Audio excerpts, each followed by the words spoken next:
ಮಾಗಡಿ ಪಟ್ಟಣದ ಡಾಕ್ಟರ್ ಶಿವಕುಮಾರ ಸ್ವಾಮೀಜಿ ಸಭಾಭವನದಲ್ಲಿ ಗಾಂಧಿ ಜಯಂತಿ ಪ್ರಯುಕ್ತ ಜನಜಾಗೃತಿ ಸಮಾವೇಶ ಕಾರ್ಯಕ್ರಮವನ್ನು ದಿನಾಂಕ 4/10/2024 ನಡೆಸಲಾಗುವುದು. ಇದರ ಸದುಪಯೋಗವನ್ನು ಜನತೆ ಪಡೆದುಕೊಳ್ಳಬೇಕು ಎಂದು ಜಿಲ್ಲಾ ನಿರ್ದೇಶಕ ಜಯಕರ್ ಶೆಟ್ಟಿ ತಿಳಿಸಿದರು. ಈ ವೇಳೆಯಲ್ಲಿ ಎಚ್.ಎಸ್. ಹರೀಶ್ ಕುಮಾರ್, ಅಣ್ಣಪ್ಪ, ಕೃಷ್ಣಪ್ಪ, ರಾಮಚಂದ್ರಯ್ಯ, ಮುನಿಕೃಷ್ಣ ಹಾಜರಿದ್ದರು. ಆಶೀರ್ವಾದವನ್ನು ಬೇಡಿಕೊಂಡು ನನ್ನೆಲ್ಲ ಆತ್ಮೀಯ ಪತ್ರಿಕಾ ಮತ್ತು ಮಾಧ್ಯಮ ಮಿತ್ರರೇ, ವೇದಿಕೆಯಲ್ಲಿ ನಮ್ಮ ಹರೀಶ್ ಕುಮಾರ್ ನಮ್ಮ ಜಿಲ್ಲಾ ಜನಜಾಗೃತಿ ವೇದಿಕೆ ಅಧ್ಯಕ್ಷರಿದ್ದಾರೆ. ಹಾಗೆಯೇ ನಾನು ಜಿಲ್ಲಾ ಕಾರ್ಯದರ್ಶಿ ಮತ್ತು ಜಿಲ್ಲಾ ನಿರ್ದೇಶಕ ಜಯಕರ್ ಶೆಟ್ಟಿ, ಹಾಗೆ ನನ್ನ ಜೊತೆ ಜಿಲ್ಲಾ ಜನಜಾಗೃತಿ ವೇದಿಕೆ ಉಪಾಧ್ಯಕ್ಷರಾಗಿರುವ ಮಾರಣ ಸರ್ ಇದ್ದಾರೆ. ಜಿಲ್ಲಾ ಜನಜಾಗೃತಿ ವೇದಿಕೆಯ ಸದಸ್ಯರು ಮಾಗಡಿ ಕ್ಷೇತ್ರದಿಂದ ಪ್ರತಿನಿಧಿಸುವ ಕೃಷ್ಣಪ್ಪರವರು, ರಾಮಚಂದ್ರ ಹಾಗೆ ಮುನಿಕೃಷ್ಣವರು ಇದ್ದಾರೆ. ಈ ತಾಲೂಕಿನ ಯೋಜನಾಧಿಕಾರಿಗಳು ಅಣ್ಣಪ್ಪ ಇದ್ದಾರೆ. ವಿಶೇಷವಾಗಿ ಅಕ್ಟೋಬರ್ 2 ಗಾಂಧಿ ಜಯಂತಿಯ ಒಂದು ಸ್ಮರಣೆಯನ್ನು ಮಾಡುವಂಥ ಶ್ರೀ ಕ್ಷೇತ್ರ ಧರ್ಮಸ್ಥಳ ಗ್ರಾಮಾಭಿವೃದ್ಧಿ ಯೋಜನೆ ಜನಜಾಗೃತಿ ಕಾರ್ಯಕ್ರಮವನ್ನು ಈ ವರ್ಷ ನಾವು ಜಿಲ್ಲಾ ಮಟ್ಟದಲ್ಲಿ ಮಾಗಡಿಯಲ್ಲಿ 4ನೇ ತಾರೀಕು ಹಮ್ಮಿಕೊಳ್ತಾ ಇದ್ದೇವೆ. ಈ ವಿಚಾರಕ್ಕೆ ಪೂರಕವಾಗಿ ಇವತ್ತು ತಮ್ಮೆಲ್ಲರನ್ನು ಕೂಡ ಆಹ್ವಾನಿಸಿಕೊಂಡು ಈ ಪತ್ರಿಕಾಗೋಷ್ಠಿಯನ್ನು ಹಮ್ಮಿಕೊಳ್ತಾ ಇದ್ದೇವೆ. ತಮಗೆಲ್ಲ ಗೊತ್ತಿದ್ದಾಗಿ ಶ್ರೀ ಕ್ಷೇತ್ರ ಧರ್ಮಸ್ಥಳ ಗ್ರಾಮಾಭಿವೃದ್ಧಿ ಯೋಜನೆ ಕಳೆದ 42 ವರ್ಷಗಳಿಂದ ಅಂದರೆ 1982ರಿಂದ ರಾಜ್ಯ ಮಟ್ಟದಲ್ಲಿ ಅತ್ಯುತ್ತಮವಾದಂಥ ಜನಪರ ಮತ್ತು ಕುಟುಂಬದ ಕಾರ್ಯಕ್ರಮಗಳನ್ನು ಮಾಡ್ತಾಯಿದೆ.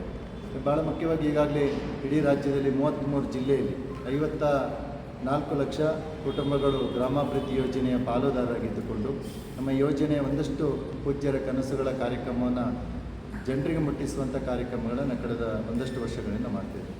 ಭಾಳ ಮುಖ್ಯವಾಗಿ ತಮಗೆಲ್ಲ ಗೊತ್ತಿದೆ, ಒಂದು ಕುಟುಂಬದ ಅಭಿವೃದ್ಧಿ ಆಗಬೇಕಾದ್ರೆ ಆ ಕುಟುಂಬದಲ್ಲಿ ಯಾವುದೇ ಕಾರಣಕ್ಕೂ ದುಶ್ಚಟ ಇರಬಾರ್ದು. ಒಂದು ವೇಳೆ ದುಶ್ಚಟ ಇದೆ ಅಂತ ಹೇಳಿದರೆ ದುಡಿಮೆಯ ಒಂದಷ್ಟು ಪಾಲು ದುಷ್ಟ ದುರಭ್ಯಾಸಗಳಿಗೆ ಬಲಿಯಾದರೆ ಆ ಕುಟುಂಬ ಅಭಿವೃದ್ಧಿ ಸಾಧ್ಯ ಇಲ್ಲ. ಈ ವಿಚಾರವನ್ನು ಮನಕಂಡಂಥ ಪೂಜ್ಯರು 1992ರಲ್ಲಿ ಅಂದರೆ ಸಾಧಾರಣ 30 ವರ್ಷಗಳ ಹಿಂದೆ ಹುಟ್ಟಿಕೊಂಡಂಥ ಒಂದು ವಿಶೇಷ ಕಾರ್ಯಕ್ರಮ ಜನಜಾಗೃತಿ ವೇದಿಕೆ. ಈ ಜನಜಾಗೃತಿ ವೇದಿಕೆಯಲ್ಲಿ ಭಾಳ ಮುಖ್ಯವಾಗಿ ದುಶ್ಚಟ ದುರಭ್ಯಾಸಗಳ ಬಗ್ಗೆ ಜಾಗೃತಿ ಮೂಡಿಸುವಂಥದ್ದು, ಮಧ್ಯವಯಸ್ಕರನ್ನು ಅದರ ಬಗ್ಗೆ ಜಾಗೃತಿ ಮೂಡಿಸುವಂಥದ್ದು, ಹಾಗೂ ಯಾರು ಕುಡಿತಕ್ಕೆ ಒಳಗಾಗಿದ್ದಾರೆ ಆ ಕುಟುಂಬವನ್ನು ನಾವು ಒಂದಷ್ಟು ದಿನಗಳ ಕಾಲ 7 ದಿನಗಳ ಕಾಲ ಶಿಬಿರದ ಮುಖಾಂತರ ಮನವೊಲಿಸಿ ಮನಪರಿವರ್ತನೆ ಮಾಡುವಂಥ ಕಾರ್ಯಕ್ರಮವನ್ನು ಹಮ್ಮಿಕೊಳ್ತಿದ್ದೇವೆ. ನಮ್ಮ ಈ ವೇದಿಕೆ 37 ಜಿಲ್ಲಾ ವೇದಿಕೆಗಳಾಗಿ ಈಗಾಗಲೇ ಮಾರ್ಪಾಡಾಗಿದೆ. 1114 ಮಂದಿ ಕೋಆಪ್ಟ್ ಸದಸ್ಯರಾಗಿ 120 ಪದಾಧಿಕಾರಿಗಳು 7,000ಕ್ಕೂ ಮಿಕ್ಕಿದಂಥ ಸದಸ್ಯರನ್ನು ಅಂದರೆ ಜನಜಾಗೃತಿ ವೇದಿಕೆಯಲ್ಲಿ ಸೇರಿಸಿಕೊಂಡು ರಾಜ್ಯ ಮಟ್ಟದಲ್ಲಿ ಭಾಳ ದೊಡ್ಡ ಆಂದೋಲನವನ್ನು ಮಾಡುವಂಥ, ವ್ಯಸನ ಮುಕ್ತಕ್ಕೆ ಹೋರಾಡುವಂಥ ಒಂದು ದೊಡ್ಡ ಪ್ರಯತ್ನವನ್ನು ಕಳೆದ 30 ವರ್ಷಗಳಿಂದ ಮಾಡ್ತಾಯಿದ್ದೇವೆ.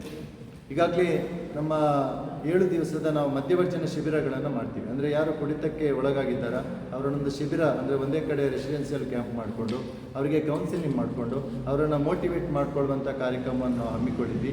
ಈವರೆಗೆ ನಮ್ಮ ರಾಜ್ಯದಲ್ಲಿ 1854 ಮಧ್ಯವರ್ಜನ ಶಿಬಿರಗಳನ್ನು ಮಾಡಿದ್ವಿ.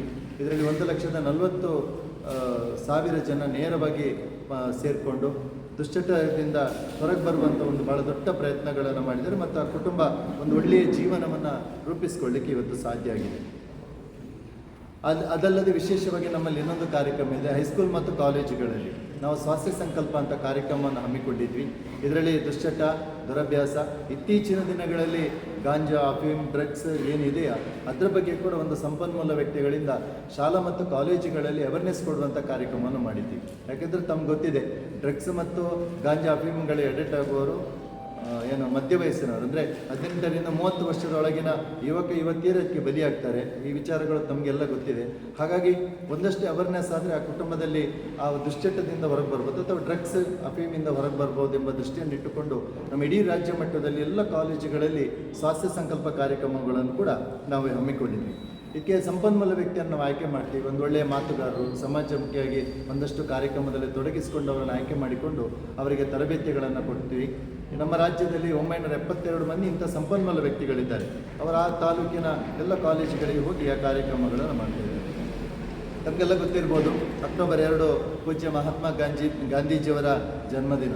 ಬೇರೆ ಬೇರೆ ರೀತಿಯ ಆಚರಣೆಗಳನ್ನು ಮಾಡ್ತಾರೆ. ಆದರೆ ದುಶ್ಚಟಕ್ಕೆ ಹೆಚ್ಚು ಹೋರಾಟ ಮಾಡಿದವರು ಪೂಜ್ಯ ಗಾಂಧೀಜಿಯವರು. ಹಾಗಾಗಿ ಅವರ ಸ್ಮರಣೆಯನ್ನು ಮಾಡಿಕೊಂಡು ಇದರ ಮುಖಾಂತರ ಜಿಲ್ಲಾ ಮಟ್ಟದ ಸಮಾವೇಶವನ್ನು ಪ್ರತಿ ವರ್ಷ ಮಾಡ್ತಿದ್ವಿ. ಕಳೆದ ವರ್ಷಗಳಲ್ಲಿ ಬೇರೆ ಬೇರೆ ತಾಲೂಕಿನಲ್ಲಿ ಮಾಡಿದ್ವಿ. ಈ ವರ್ಷ ನಮ್ಮೆಲ್ಲ ಜನಜಾಗೃತಿ ಪದಾಧಿಕಾರಿಗಳು ಮಾಗಡಿಯಲ್ಲಿ ಮಾಡೋಣ, ಒಂದು ಒಳ್ಳೆಯ ಕಾರ್ಯಕ್ರಮ ಮಾಡಿಕೊಂಡು ಆ ಮುಖಾಂತರ ಜಾಗೃತಿಯನ್ನು ಮೂಡಿಸಬೇಕೆಂಬ ವಿಚಾರವನ್ನು ಇಟ್ಟುಕೊಂಡು ಈ ಕಾರ್ಯಕ್ರಮವನ್ನು ಇವತ್ತು ಇಟ್ಕೊಂಡಿದ್ವಿ. ಇಲ್ಲಿ ವಿಶೇಷವಾಗಿ ಜಾಥಾ ಕಾರ್ಯಕ್ರಮ ಆಗುತ್ತೆ. ಜಾಥಾ ಆದ ನಂತರ ಸಭೆ ಸೇರ್ತೀವಿ. ಬೇರೆ ಬೇರೆ ಗಣ್ಯರನ್ನು ನಾವು ಆಹ್ವಾನಿಸಿಕೊಂಡಿದ್ವಿ. ಅವರ ಮುಖಾಂತರ ಈ ಕಾರ್ಯಕ್ರಮ ನಡೆಯುತ್ತೆ. ಅಲ್ಲದೆ ವಿಶೇಷವಾಗಿ ನಮ್ಮ ಶಿಬಿರಕ್ಕೆ ಪಾಲ್ಗೊಂಡು ಪಾನಮುಕ್ತಾಗಿ ಒಳ್ಳೆಯ ಜೀವನ ಮಾಡುವಂಥ ತಾಲೂಕಿಂದ ಒಬ್ಬರನ್ನು, ಅಂದರೆ ನಮ್ಮ ಜಿಲ್ಲೆ ವ್ಯಾಪ್ತಿಯಲ್ಲಿ 6 ಯೋಜನಾ ಕಚೇರಿ ಇದೆ. ಪ್ರತಿ ಯೋಜನಾ ಕಚೇರಿಯಿಂದ ಒಬ್ಬರು, ಅಂದರೆ 6 ಮಂದಿಯನ್ನು ಅವರಿಗೆ ಗುರುತಿಸಿ ಸನ್ಮಾನಿಸುವಂಥ ಕಾರ್ಯಕ್ರಮ ಕೂಡ ಆ ದಿವಸ ಇದೆ. ಅಲ್ಲದೆ ವಿಶೇಷವಾಗಿ ಶಿಬಿರಗಳಾದಾಗ ಅದರ ಮುತುವರ್ಜಿ ವಹಿಸಿಕೊಂಡಂಥ ಈ ವರ್ಷ ನಮ್ಮ ಕನಕಪುರ, ರಾಮನಗರ ಮತ್ತು ಮಾಗಡಿಯಲ್ಲಿ ಆದ ಶಿಬಿರದ ಅಧ್ಯಕ್ಷರನ್ನು ಕೂಡ ಅವತ್ತು ಗುರುತಿಸಿ ಸನ್ಮಾನಿಸುವಂಥ ಕಾರ್ಯಕ್ರಮಗಳಿದೆ. ಈ ಕಾರ್ಯಕ್ರಮ ನಾಳೆಯಿಂದ ಪ್ರಾರಂಭ ಆದರೆ ಅಕ್ಟೋಬರ್ 10ರವರೆಗೆ ಇಡೀ ರಾಜ್ಯ ವ್ಯಾಪ್ತಿಯಲ್ಲಿ ಕಾರ್ಯಕ್ರಮವನ್ನು ಸಂಘಟನೆ ಮಾಡ್ತೀವಿ. ಬೇರೆ ಬೇರೆ ಇಲಾಖೆಯವರನ್ನು ಕರೆಸಿ ಮತ್ತು ಸಂಪನ್ಮೂಲ ವ್ಯಕ್ತಿಗಳನ್ನು ಕರೆಸಿ ಕಾರ್ಯಕ್ರಮ ನಡೆಯುತ್ತೆ. ವಿಶೇಷವಾಗಿ ಈ ಭಾಗದ ತಹಶೀಲ್ದಾರ್ ಅಥವಾ ನಮ್ಮ ಪೊಲೀಸ್ ಅವರನ್ನು ಕರೆದು ಅವರಿಗೆ ಕೂಡ ನಾವು ಹಕ್ಕೊತ್ತಾಯ ಮಾಡ್ತೀವಿ. ಅಂದರೆ ದುಶ್ಚಟದ ವಿರುದ್ಧ ಸರ್ಕಾರದಲ್ಲಿ ಒಂದಷ್ಟು ನಮಗೆ ಜಾಗೃತಿ ಬೇಕು ಮತ್ತು ಸಹಕಾರಗಳು ಬೇಕು. ಆ ಮನವಿಯನ್ನು ಕೂಡ ಕೊಡುವಂಥ ಒಂದು ಕಾರ್ಯಕ್ರಮ ಕೂಡ ಆಗುತ್ತೆ. ನಮ್ಮ ರಾಮನಗರ ಜಿಲ್ಲೆಯಲ್ಲಿ ಈವರೆಗೆ 10 ವರ್ಷದಲ್ಲಿ 17 ಶಿಬಿರಗಳನ್ನು ಮಾಡಿದ್ವಿ. 728 ಮಂದಿ ಈ ಶಿಬಿರಕ್ಕೆ ನೇರವಾಗಿ ಸೇರಿಕೊಂಡು ಪಾನಮುಕ್ತ ಜೀವನವನ್ನು ಮಾಡಿದ್ದಾರೆ. ಅವರು ಕುಡಿತ ಬಿಟ್ಟ ನಂತರ ಹಾಗೆ ಬಿಟ್ಬಿಡಲ್ಲ. ಅವರನ್ನು ಪ್ರತಿ ವಾರ ನಾವು ನವಜೀವನ ಸಮಿತಿ ಅಂತ ಫಾಲೋಅಪ್ ಮಾಡ್ತೀವಿ. ನಮ್ಮ ಜಿಲ್ಲೆಯಲ್ಲಿ 38 ನವಜೀವನ ಸಮಿತಿ ಮಾಡಿಕೊಂಡು ಒಂದು ಸಮಿತಿಯಲ್ಲಿ 10ರಿಂದ 15 ಮಂದಿಯನ್ನು ಸೇರಿಸಿಕೊಂಡು ನಮ್ಮ ಕಾರ್ಯಕರ್ತರು, ಜನಜಾಗೃತಿಯ ಪದಾಧಿಕಾರಿಗಳು ಪ್ರತಿ ವಾರ ಅವರನ್ನು ಭೇಟಿ ಮಾಡಿಕೊಂಡು ಅವರಿಗೆ ತಿಳುವಳಿಕೆ ಕೊಡುವಂಥದ್ದು, ಜಾಗೃತಿಗೊಳಿಸುವಂಥ ಕಾರ್ಯಕ್ರಮಗಳನ್ನು ಕೂಡ ನಾವು ಮಾಡ್ತಾ ಇದ್ದೀವಿ. ಹಾಗಾಗಿ ನಮ್ಮ ಜಿಲ್ಲೆಯಲ್ಲಿ 8 ನವಜೀವನ ಸಮಿತಿ ಇದೆ. ಅಲ್ಲದೆ ಸ್ವಾಸ್ಥ್ಯ ಸಂಕಲ್ಪ ಕಾರ್ಯಕ್ರಮ ನಾನು ಈಗಾಗಲೇ ಪ್ರಸ್ತಾಪ ಮಾಡಿದ್ದೇನೆ. ನಮ್ಮ ಜಿಲ್ಲೆಯಲ್ಲಿ 59 ಕಾರ್ಯಕ್ರಮ ಮಾಡಿ 6312 ವಿದ್ಯಾರ್ಥಿಗಳಿಗೆ ಅದರ ಬಗ್ಗೆ ಜಾಗೃತಿ ಮೂಡಿಸುವಂಥ ಕೆಲಸವನ್ನು ನಾವು ಮಾಡಿದ್ದೇವೆ. ಎಲ್ಲ ಕಾರ್ಯಕ್ರಮಗಳ ವರ್ಷಕ್ಕೊಂದು ಸಮ್ಮೇಳನ ಅಂತ ಹೇಳ್ಬೋದು. ಅದು ನಮ್ಮ ಅಕ್ಟೋಬರ್ 2 ಗಾಂಧಿ ಜಯಂತಿಯ ಪ್ರಯುಕ್ತ ನಮ್ಮ ಜನಜಾಗೃತಿ ಸಮಾವೇಶ ಹಮ್ಮಿಕೊಳ್ಳುವಂಥದ್ದು. ಈ ವರ್ಷ ಮಾಗಡಿಯಲ್ಲಿ ಡಾಕ್ಟರ್ ಶ್ರೀ ಶ್ರೀ ಶಿವಕುಮಾರ ಸ್ವಾಮಿ ಸಭಾಭವನ, ಡೋಮ್ಲೈಟ್ ಸರ್ಕಲ್ ಮಾಗಡಿ ಇಲ್ಲಿ ನಾವು ಮಾಡ್ತಾ ಇದ್ದೀವಿ. ಇಲ್ಲಿ ಈ ಸಮಾವೇಶದ ದಿವ್ಯ ಸಾನ್ನಿಧ್ಯವನ್ನು ತಮಗೆಲ್ಲ ಚಿರಪರಿಚಿತ ಶಿವಗಂಗಾ ಕ್ಷೇತ್ರದ ಮಹಾಸ್ವಾಮಿಗಳು ಮಲೆ ಶಾಂತಮುನಿ ಶಿವಾಚಾರ್ಯ ಮಹಾಸ್ವಾಮಿಗಳು ವಹಿಸಿ ನಮಗೆಲ್ಲ ಆಶೀರ್ವಚನ ಮಾಡಲಿಕ್ಕೆ ಇದ್ದಾರೆ. ಈ ಕಾರ್ಯಕ್ರಮದ ಉದ್ಘಾಟನೆಯನ್ನು ಈ ಭಾಗದ ಜನಪ್ರಿಯ ಶಾಸಕರಾಗಿರುವಂಥ HC ಬಾಲಕೃಷ್ಣ ಸರ್ ಇವರು ನೆರವೇರಿಸಿಕೊಳ್ಳಲಿಕ್ಕೆ ಇದ್ದಾರೆ. ಕಾರ್ಯಕ್ರಮದ ಅಧ್ಯಕ್ಷ ಸ್ಥಾನವನ್ನು ನಮ್ಮ ಹರೀಶ್ ಕುಮಾರ್ ಜಿಲ್ಲಾ ಜನಜಾತಿ ವೇದಿಕೆ ಅಧ್ಯಕ್ಷರು ವಹಿಸಿಕೊಳ್ತಾರೆ. ನವಜೀವನ ಸಮಿತಿಯವರ ಅವರಿಗೆ ಅಭಿನಂದನೆ ಮಾಡುವಂಥದ್ದನ್ನು ಈ ಭಾಗದ ಮಾಜಿ ಸಚಿವರಾಗಿರುವಂಥ HM ರೇವಣ್ಣ ಸರ್ ಅವರು ನಡೆಸಿಕೊಡ್ತಾರೆ. ಹಾಗೆ ಜಾಥಾವನ್ನು ನಾವು ಜಾಗೃತಿ ಜಾಥಾವನ್ನು ನಾವು ಪ್ರಾರಂಭ ಮಾಡ್ತೀವಿ. ನಮ್ಮ ಬೊಮ್ಮಲ್ ಈ ಭಾಗದ ನಿರ್ದೇಶಕರು ಮತ್ತು ಮಾಜಿ ಅಧ್ಯಕ್ಷರಾಗಿರುವಂಥ ಶ್ರೀ ನರಸಿಂಹಮೂರ್ತಿಯವರು ಜಾಥಾಕ್ಕೆ ಚಾಲನೆ ಕೊಡ್ತಾರೆ. ಸಾಧಕರಿಗೆ ಸನ್ಮಾನ ಇದೆ. ಇದನ್ನು ತಮಗೆಲ್ಲ ಗೊತ್ತಿದೆ. ಈ ಭಾಗದವರೇ ಸಮಾಜ ಸೇವಕರಾಗಿರುವಂಥ ಶ್ರೀ ಕೆ ಬಾಗೇಗೌಡರವರು ನೆರವೇರಿಸಿಕೊಡ್ತಾರೆ. ಹಾಗೆ ಮುಖ್ಯ ಅತಿಥಿಗಳಾಗಿ ಶ್ರೀ ಕ್ಷೇತ್ರ ಧರ್ಮಸ್ಥಳ ಗ್ರಾಮಾಭಿವೃದ್ಧಿ ಯೋಜನೆಯ ಮೈಸೂರು ಪ್ರಾದೇಶಿಕ ವ್ಯಾಪ್ತಿಯ ಪ್ರಾದೇಶಿಕ ನಿರ್ದೇಶಕರಾದ ಶ್ರೀ ಬಿ ಜಯರಾಮ್ ನೆಲ್ಲಿತೆ ಸರ್ ವಹಿಸಿಕೊಡ್ತಾರೆ. ಹಾಗೆ ಉಪ ಪೊಲೀಸ್ ವರಿಷ್ಠಾಧಿಕಾರಿ ಶ್ರೀ ಪ್ರವೀಣ್ ಕುಮಾರ್ ಈ ಕಾರ್ಯಕ್ರಮದಲ್ಲಿರ್ತಾರೆ. ಹಾಗೆ ಈ ಭಾಗದ ತಾಲೂಕು ದಂಡಾಧಿಕಾರಿಗಳು ತಹಶೀಲ್ದಾರ್ ಶರತ್ ಕುಮಾರ್ ಸರ್ ಇರ್ತಾರೆ. ಹಾಗೆ ಪುರಸಭೆಯ ಅಧ್ಯಕ್ಷರು ಮತ್ತು ಉಪಾಧ್ಯಕ್ಷರು ರಮ್ಯಾ ನರಸಿಂಹಮೂರ್ತಿ ಮತ್ತು ರಿಯಾಜ್ ಅಹಮದ್ ಇವರು ಕೂಡ ನಮ್ಮ ಮುಖ್ಯ ಅತಿಥಿಗಳಾಗಿರ್ತಾರೆ. ಹಾಗೆ ವೇದಿಕೆಯಲ್ಲಿ ಗೌರವ ಉಪಸ್ಥಿತಿಯಲ್ಲಿ ನಮ್ಮ ಈ ಜನಜಾಗೃತಿಯ ಸ್ಥಾಪಕ ಅಧ್ಯಕ್ಷರು ಬಿಡದಿಯ ಚಿಕ್ಕಣ್ಣ ಸರ್ ಮತ್ತು ಈ ಭಾಗದ ಉಪಾಧ್ಯಕ್ಷರಾಗಿರೋ ಮಾರಾಳ ಸರ್ ವೇದಿಕೆಯಲ್ಲಿ ಇರ್ತಾರೆ. ಈ ಕಾರ್ಯಕ್ರಮ 10 ಗಂಟೆಗೆ ಜಾಥಾದಿಂದ ಪ್ರಾರಂಭ ಆಗುತ್ತೆ. 11 ಗಂಟೆಗೆ ಸಭಾ ಕಾರ್ಯಕ್ರಮ ಆಗಿ 1 ಗಂಟೆಗೆ ಸಂಪೂರ್ಣವಾಗಿ ಕಾರ್ಯಕ್ರಮ ಮುಗಿಯುತ್ತೆ.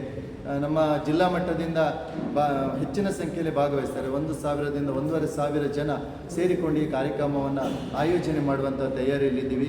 ಹಾಗಾಗಿ ನನ್ನೆಲ್ಲ ಪತ್ರ ಮತ್ತು ಮಾಧ್ಯಮ ಮಿತ್ರರಿಗೆ ಇದೇ ಪ್ರೀತಿ ಆಮಂತ್ರಣ, ತಾವುಗಳು ಬರಬೇಕು.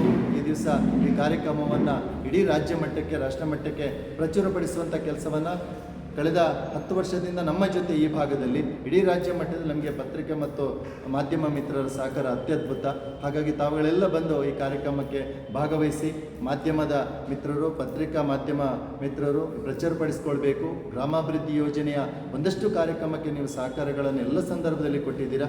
ಈ ಸಂದರ್ಭದಲ್ಲಿ ನಿಮ್ಮ ಸಹಕಾರಗಳು ಬೇಕೆಂಬಂಥ ಮಾತುಗಳನ್ನು ಹೇಳುತ್ತಾ ಈ ಪತ್ರಿಕಾಗೋಷ್ಠಿಯಲ್ಲಿ ನಾನು ಈ ವಿಚಾರವನ್ನು ತಮ್ಮ ಮುಂದೆ ಪ್ರಸ್ತಾಪ ಮಾಡಲಿಕ್ಕೆ ಸಂತೋಷ ಪಡ್ತೇನೆ. ಎಲ್ಲರಿಗೂ ಕೂಡ ನಾಳೆ